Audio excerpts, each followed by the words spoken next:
Before you continue watching this series, I want to make one thing clear. None of what you're about to see is the absolute truth. That means I give as much validity to a statement made by a vigilante as I do one by a refugee. Please, do your own research and take everything you're about to see with a grain of salt.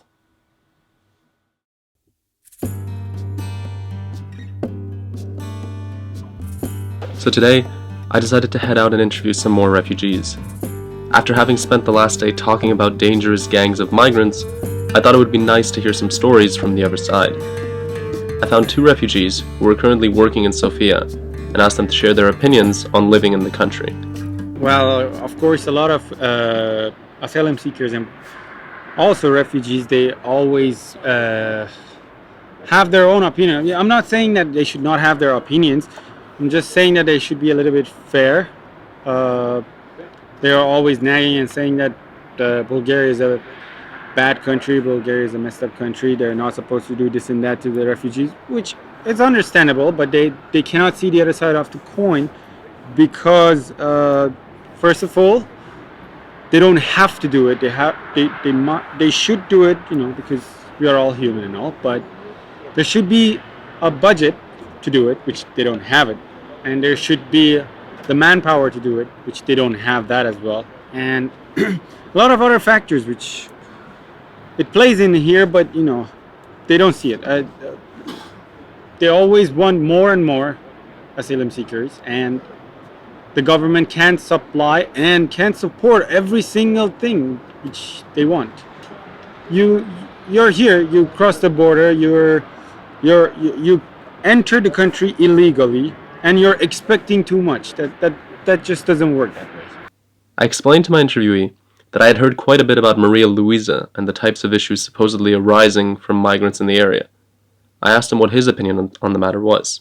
In theory, everybody is allowed to go wherever they want. That's right. But if you yourself walk down those places, which I'm sure you have, and you've seen a lot of people who are around that area, the only topic which they're talking about is the money. How much is this? How much is that? And I'm talking about the money for smuggling. How much is this smuggler take? How much is that smuggler take to, take you to another country? Which they're openly doing it in the street. Well, I thought it's against the law, but they don't see it as a problem anymore. They see that Bulgaria is a bad country, and the only thing they have to do is to just get out of the country. So it's their right, but this is not true. Moving on, I asked about what my interviewee's feeling was towards the Bulgarian population. Well, personally, I like Bulgarians because whoever I meet, they're nice people. I don't know, is it because I don't know. I'm not gonna say I should not say this because I don't look like an asylum seekers. I just look like a normal person. But I'm not saying that asylum seekers look different. What I'm trying to say that I try to not to create problems which they do, like get into the bus without the tickets, trying to cut queues when they're trying to buy stuff and all those things. I'm doing what I'm supposed to do. I don't do anything more. I don't do anything less. Finally, I asked him to share a bit about the general mentality of refugees and migrants entering the country, and whether he believed they were disobeying laws.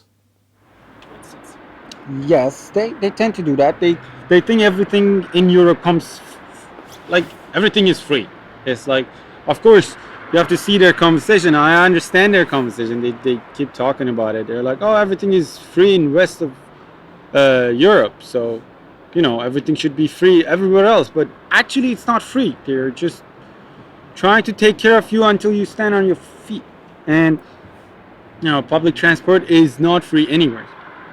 You're supposed to buy your ticket if you want to go there. But there are a lot of refugees which I'm giving this example because this is the thing which I encounter daily, every day.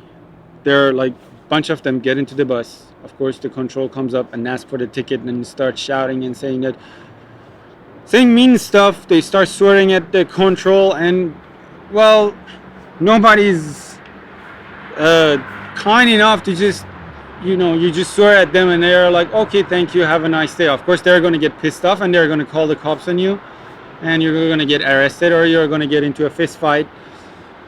Things like that happen. So, what I'm trying to say in general that uh, the asylum seekers expect everything to happen for them just like that and free.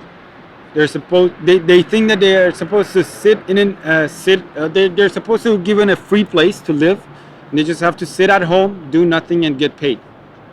A lot of refugees and a lot of asylum seekers think that way, but this is not it.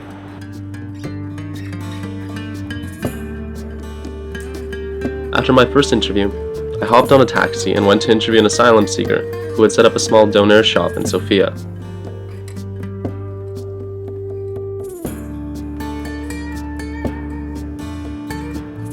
I asked him about how he ended up in the country and what his first impressions were. I went to Sweden. After 4 months, government Sweden deported me to Bulgaria.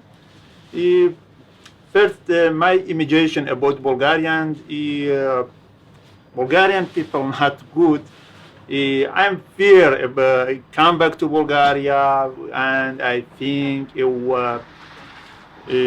how live in Bulgaria, but deported to Bulgaria and contact with the Bulgarian people, and I find a lot of people, refugee people in here, and no, my immigration changed. Bulgaria, maybe in fact, Bulgarian economic not good, but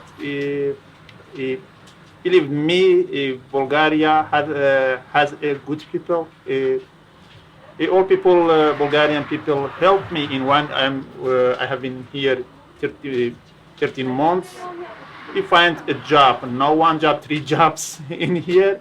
First time, if Bulgarian people help me find a job in a company, 4 months working in there, and after with my friends, things open shopping in here. Again, a Bulgarian people help. I asked my interviewee about how he felt things were going within his shop. Now my business is not good.